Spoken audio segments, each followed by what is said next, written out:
ఓం నమ శివాయ శ్రీమాత్రే నమః. మిత్రులకి శ్రేభిలాషులకి అలాగే నన్ను ఎంతగా ఆదరిస్తున్న యూట్యూబ్ ప్రేక్షకులందరికీ కూడా పేరు పేరు ధన్యవాదాలు. మిత్రులారా, మీ అందరికీ పరాదేవత ఎల్లవెల్లలా మీతో ఉండి మీ మనోవాంఛ నెరవేర్చాలని మనస్ఫూర్తిగా కోరుకుంటున్నాను. ఈరోజు మనం చాలామంది అక్క చెల్లెలు, మిత్రులు, శ్రేభిలాషులు, గురువుగారు మా ఇంట్లో ఏదో నెగటివ్ ఉందండి, నకారాత్మక శక్తి ఉంది, నరఘోష తగిలింది, జనఘోష తగిలింది, దుష్టశక్తులు ఏదో మా ఇంట్లో ఉన్నాయండి అని భయం వేస్తుంది, చాలా ఇబ్బంది పడుతున్నాము అనేవారు అసలు ఉందో లేదో తెలుసుకోవడానికి ఈరోజు తేలికైన ఉపాయం షార్ట్ వీడియో చెప్తాను.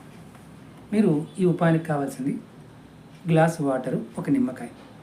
మీరు ఒక మంచి నిమ్మకాయ తీసుకొని, డ్యామేజ్ ఉండకూడదు, ఇలా నీళ్ళు నింపి ఇలా వేయండి. వేసినప్పుడు నిమ్మకాయ కనుక ఇలా పైకి వచ్చింది అనుకోండి, మీ ఇంట్లో ఎటువంటి నకారాత్మక లేని అర్థం. కిందకి వెళ్తే మాత్రం ఖచ్చితంగా మీ ఇంట్లో ఉందని అర్థం.